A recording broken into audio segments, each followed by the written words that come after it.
கெட்டி மேளம் சீரியல்ல என்ன நடக்க போகுதுன்னு பார்க்கலாம். வாங்க வீடியோக்குள்ள போகலாம்.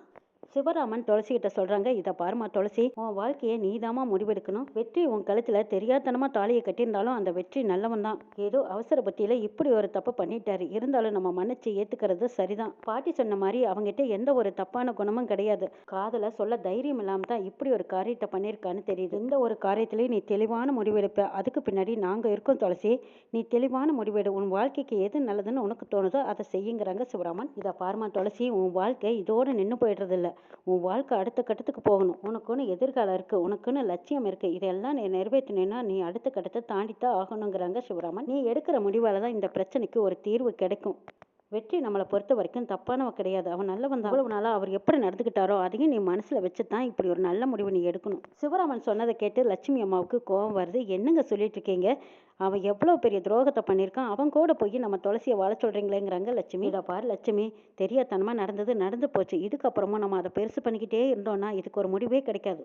நம்ம துளசியோட வாழ்க்கையை பற்றி தான் நம்ம யோசிக்கணும். நடந்த தப்பை நினைச்சிட்டே இருந்தோம்னா துளசியோட வாழ்க்கை கேள்விக்குறியா போயிடுங்கிறாங்க சிவராமன். எடுத்தோம் கவுத்தோன்னு முடிவெடுக்க முடியாது. துளசியோட வாழ்க்கையை நாம தான் இனி சரிப்படுத்தணும். ஒரு தடவைக்கு 2 தடவை யோசிச்சு தான் நான் இதுக்கு ஒரு முடிவு எடுத்திருக்கேன். வெற்றி கட்டின தாலி இன்னும் துளசி கழுத்துல தான் இருக்கு. அதை நம்ம யாரும் மறக்க கூடாது. முடிஞ்சு போன கதை இல்லை, இனிமே இது தொடரும் கதை. துளசிக்கு புருஷன்னா அது வெற்றி தான். இதை யாராலும் மாற்ற முடியாதுங்கிறாங்க சிவராமன். என்னங்க நீங்க பேசுறத பார்த்தா துளசியை வெற்றி கூடவே போக சொல்லிடுவீங்க போல இருக்கு.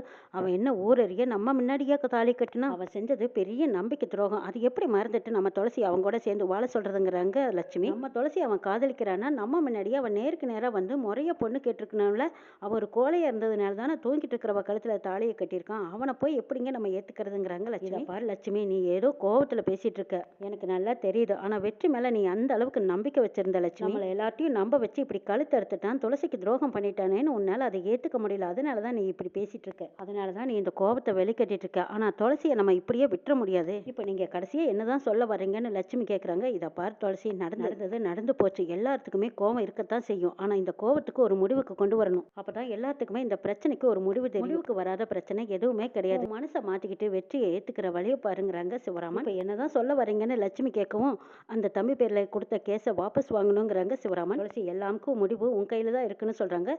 சிவராமன் சொன்னதுக்கு அப்புறமா துளசியும் சரி நான் போய் வாபஸ் வாங்குறேன்னு சொல்லிட்டு போலீஸ் ஸ்டேஷனுக்கு போயிருக்காங்க. போலீஸ் ஸ்டேஷன்ல அங்க இன்ஸ்பெக்டர் பார்த்துட்டு சொல்றாங்க, யார் இந்த பொண்ணுன்னு கேட்கவும், வெற்றியை வெளியில எடுக்கிறதுக்காக வந்திருக்கேன்னு சொல்றாங்க துளசி. அப்படியா, அப்ப நீங்க யாருன்னு கேக்குறாங்க. வெற்றி என் கழுத்துல தாலியை கட்டியிருக்காருன்னு சொல்றாங்க. ஓ, அந்த கேஸா?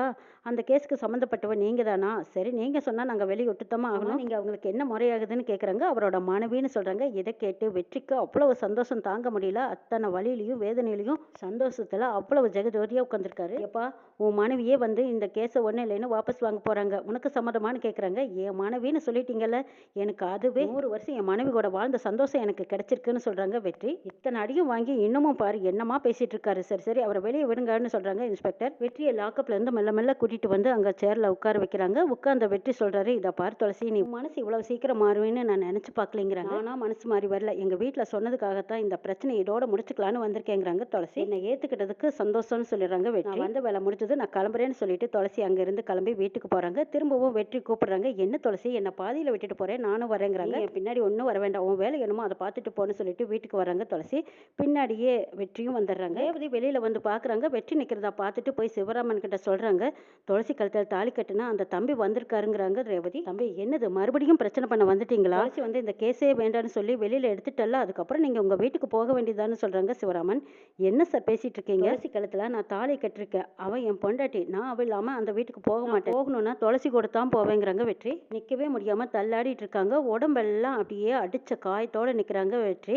இதை பார்த்த சிவராமன் ரொம்பவே பரிதாபப்படுறாங்க. என்ன தம்பி, உங்களை கூட்டிட்டு போய் அடிச்சு போட்டாங்களான்னு கேட்குறாங்க. என் காதலுக்கு முன்னாடி இந்த அடியெல்லாம் எனக்கு பெருசே கிடையாது சார். என்னை பொறுத்த வரைக்கும் நான் துளசி கூட சேர்ந்து வாழணும், அதுதான் எனக்கு முக்கியம். துளசி என் கூட சேர்ந்து வாழ்றதுக்கு வர்றாங்களான்னு கேளுங்க, நான் துளசியை கூட்டிட்டு எங்க வீட்டுக்கு போறேங்கிறாங்க. துளசி இல்லாம நான் இங்க இருந்து ஒரு அடி கூட எடுத்து வைக்க மாட்டேன்னு மறுபடியும் அங்க வெற்றி உட்கார்றாங்க. முடிவை கேட்டதும் என்ன செய்யறதுனே தெரியாம சிவராமன் தடுமாறுறாங்க. சிவராமன் வந்து என்ன செய்யறது, நம்ம எவ்வளவோ எடுத்து சொல்லி பார்த்தாச்சு, ஆனா துளசியோட தான் போவேன்னு நினைக்கிறாரு, என்ன செய்யலாங்கிறாங்க. லட்சுமி அம்மா கோவத்தோட வந்து திரும்பவும் வெற்றி கிட்ட பேசுறாங்க. என்ன ஆசைப்பட்டு பொண்ணு கிடைக்கணுங்கிறதுக்காக அந்த பொண்ணு எந்த நிலையில இருந்தாலும் நீ தாலி கட்டி ஏத்துக்குவியா? தாலி கட்டினது மட்டும் இல்லாம நீ கூப்பிட்டதும் உன் பின்னாடி வருவான்னு நினைக்கிறியாங்கிறாங்க லட்சுமி. அவ மனசுலயும் ஆசை விருப்பமெல்லாம் இருந்திருக்குமல்ல, அதை பத்தி தெரிஞ்சுக்காமையே நீ பாட்டுக்கு உன் விருப்பத்துக்கு ஏற்ற மாதிரி தாலியை கட்டி இப்ப நீ கூப்பிட்டா உன் பின்னாடி வரணுமா என்னங்கிறாங்க லட்சுமி. அக்கா நீங்க என்ன திட்டுங்க அடிங்க என்ன வேணாலும் செய்யுங்க, நான் செஞ்சது தப்பு தான், அதை ஒத்துக்கிறேன். துளசிக்கும் துளசியோட குழந்தைக்கும் பாதுகாப்பா என்னால மட்டும்தான் இருக்க முடியும். நான் துளசி கழுத்துல தாலி கட்டினதுக்கு காரணமே அதுதான்னு சொல்றாங்க வெற்றி. சிவராமன் யோசிச்சு பார்த்துட்டு லட்சுமியை கூப்பிடுறாங்க. இதை பாரு லட்சுமி, முரண்டு பிடிக்க வேண்டாம், பிடிவாதம் பிடிக்க வேண்டாம், நம்ம துளசியை அனுப்பி வைக்கிறது தான் சரிங்கிறாங்க. நீ என்னமா முடிவு சொல்றேன்னு கேட்கவும் துளசி அப்பா நீங்க என்ன சொன்னாலும் சரி நான் கேட்கறேங்கிறாங்க. சரிம்மா, கட்டிக்கிட்டவங்களோட சேர்ந்து வாழ்றதா நல்லதுன்னு சொல்லிட்டு இருக்கும்போது அங்க அஞ்சலியும் வந்துடுறாங்க. அஞ்சலி சொல்றாங்க, அக்கா இந்த வெற்றி ரொம்ப நல்லவர் தான்க்கா, வெற்றி உனக்கு கிடைக்க நீ கொடுத்து வச்சிருக்கணும்க்கா. ஏதோ முட்டாள்தனமா தெரியாதனமா உன் கழுத்துல தாலி கட்டிடாரே தவிர அவர் ரொம்ப நல்லவர், நீ ஏத்துக்கிட்டு அவர் கூட சேர்ந்து வாழ்றதாக்கா சரின்னு சொல்றாங்க அஞ்சலி. எல்லாருமே வெற்றியை ஏத்துக்க சொல்லி அவர் கூடவே போக சொல்லி பாட்டியும் சொல்றாங்க. இதுக்கப்புறமா துளசி எல்லாத்தோட முடிவு கேட்டதுக்கு அப்புறமா துளசி வெற்றி கூட போக சம்மதிக்கிறாங்க. வெற்றி துளசி 2 பேரும் சேர்ந்து அவங்க வீட்டுக்கு போறாங்க. வெற்றி வந்திருக்கிறது தெரிஞ்சதும் ஈஸ்வரமூர்த்தி வெளியிலேயே நிக்க சொல்றாங்க. இதை பாருடா, நீ மட்டும் வந்தா வீட்டுக்குள்ள வா, இந்த பொண்ணெல்லாம் வீட்டுக்குள்ள கூட்டிட்டு வரக்கூடாதுங்கிறாங்க. அப்பா அவ என் பொண்டாட்டி, நான் அவளோட தான் சேர்ந்து உள்ள வருவேன், இல்லைன்னா நாங்க 2 பேரும் இப்படியே போறோங்கிறாங்க. மீனாட்சி ஓடி வந்து ஈஸ்வரமூர்த்தி கிட்ட பேசுறாங்க. இதை பாருங்க மாமா, இப்ப நம்ம வெளியில அனுப்புனா உங்க கட்சிக்கு பாதிப்பு வந்துடும், தயவு செய்து 2 பேர்த்தையும் வீட்டுக்குள்ள கூப்பிட்டு இருக்கிறதா நல்லது, இல்லைன்னா கீழே உங்க பேரை போட்டு கிளின்னு கிழிச்சிடுவாங்க. அதுக்கப்புறம் நீங்க எலெக்ஷன்ல நின்னாலும் ஜெயிக்கவே முடியாது. ஆதப்பட்ட பொண்ணை கல்யாணம் பண்ணிக்கிட்டான் தன் பையன்னு சொன்னா இன்னமும் உங்களுக்கு ஓட்டு அதிகமா கூடும், நல்ல பேரும் கிடைக்கும், ஒரு நல்ல சான்ஸா நீங்க பயன்படுத்திக்கோங்கன்னு சொல்றாங்க. ஆனாலும் வீட்டுக்குள்ள நீங்க அவளை எப்படி வேணாலும் ஒதுக்கி வச்சிருங்க, மருமகளா உங்களால ஏத்துக்க முடியலனாலும் இந்த வீட்டு ஒரு வேலைக்காரியாவது ஓரமா வச்சுக்கலாமே தவிர, ஆனா இப்போ வரைக்கும் அவங்க 2 பேர்த்தையும் வெளியில அனுப்பிட்டீங்க. மீடியா பிரஸ்காரங்க பத்திரிக்கைக்காரங்க எல்லாரும் போட்டு உங்க வேற கிளின்னு கிழிச்சு போடுவாங்க மாமா, நீங்க கொஞ்சம் கவனமா நடந்துக்கோங்கன்னு மீனாட்சி சொல்லவும் ஈஸ்வரமூர்த்தியோட மனசு மாறிடுது. சரி அவனை ஆரத்தி எடுத்து உள்ள கூட்டிட்டு வாங்கங்கிறாங்க. மீனாட்சி தான் ஓடி போய் ஆரத்தி எடுத்துட்டு வந்து துளசியும் வெற்றியும் வீட்டுக்குள்ள கூட்டிட்டு போறாங்க. ஈஸ்வரமூர்த்தி அந்த பொண்ணு என் கண்ணிலேயே படக்கூடாது, அவ எங்கேயும் ஓரமா இருந்துட்டு போகட்டும், கூடிய சீக்கிரம் அவளை நீ இந்த வீட்டுல இருந்து வெளியே அனுப்பணும்னு சொல்லிட்டு இருக்காங்க ஈஸ்வரமூர்த்தி. அது எப்படிப்பா, அவங்கள காதலிச்சு நான் விருப்பப்பட்டு கல்யாணம் பண்ணியிருக்கேன், இப்ப நான் கூப்பிட்டதுக்காக என் கூட வந்திருக்காங்க, கடைசி வரைக்கும் உயிர் மூச்சு உள்ள வரைக்கும் நான் அவங்களோட தான் வாழ்வேங்கிறாங்க வெற்றி. எல்லாம் பார்த்துட்டு இருந்த தீபா ஓடி வந்து, ஏண்டா என் வாழ்க்கையை கெடுத்தது மட்டும் இல்லாம அந்த வீட்டு பொண்ணோட வாழ்க்கையும் கெடுத்து இப்ப அவளை நடு வீட்டுல கொண்டு வந்து குறை வச்சிருக்க, ஆனா என் வாழ்க்கை வீணா போச்சலன்னு அழுகுறாங்க. இப்ப எப்படி நான் அந்த வீட்டுக்கு போவேன்னு சொல்லி அழுதுட்டு இருக்கிற தீபாவை சமாதானப்படுத்துறாங்க வெற்றி. உங்க காதல் உண்மையானதுன்னா உன் வீட்டுக்காரர் வந்து உண்மையா கூட்டிட்டு போய் வாழ வைக்கட்டும், அவரோ இல்ல உன் மாமனார் மாமியாரோ வீட்டு விட்டு வெளியே போன்னு சொல்லலையே, அந்த ரகு சொன்னதுனால தானே நீ வீட்டை விட்டு ரோசம் தாங்க முடியாம வெளியில வந்த, கட்டிக்கிட்ட புருஷனை விட்டு போக மாட்டேன்னு நீ ஸ்ட்ராங்கா அந்த இடத்துல நின்று இருக்க வேண்டியதான்னு சொல்றாங்க வெற்றி.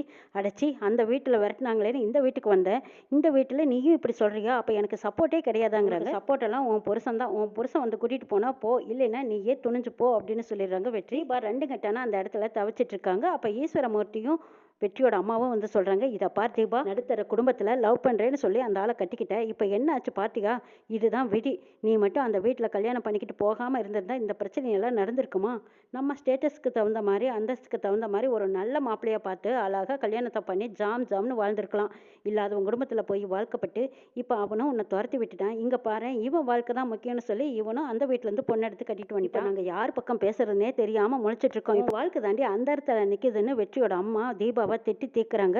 தராதரம் தெரியாத குடும்பமா இருக்கிறதுனால தானே உன் புருஷனோட அண்ணக்காரன் இங்க வந்து பணம் கேட்டு நின்னா, இப்பட்ட குடும்பத்துல போய் நீயும் வாக்குப்பட்டிருக்கே, முதல்ல உன்னை சொல்லணும்டி அப்படின்னு சொல்லி தீபாவை திட்டுறாங்க. என்னடானா காதல் தான் பெருசுன்னு சொல்லி இவளுக்கே தெரியாம தாலியை கட்டி கூட்டிட்டு வந்துட்டான், இவளோட ராசி ஜாதகம் இதெல்லாம் நம்ம குடும்பத்தை இன்னும் என்னமா ஆட்டி படைக்க போதோ தெரியல, இவ கால் எடுத்து வச்ச நேரம் இந்த குடும்பத்துக்கு நீ என்னெல்லாம் வந்து சேரப்போதோ தெரியலன்னு வெற்றியோட அம்மா பதறிக்கிட்டு பயந்துட்டு இருக்காங்க. திவ்யா வீட்டுல ஒரு பக்கம் இந்த வெற்றியும் துளசியும் சேர்ந்து வாழ விட மாட்டேன்னு அவங்க ஒரு பக்கம் கங்கணம் கட்டிக்கிட்டே நிக்கிறாங்க. வெற்றியும் துளசியும் வாழ விடாம சுத்தி அடிச்சு வரட்டுங்கிறதுக்காக எல்லாரும் குறியா நிக்கிறாங்க. இன்னும் என்னெல்லாம் நடக்க போதுங்கிறதையும் நாளை எபிசோட்ல பார்க்கலாம்.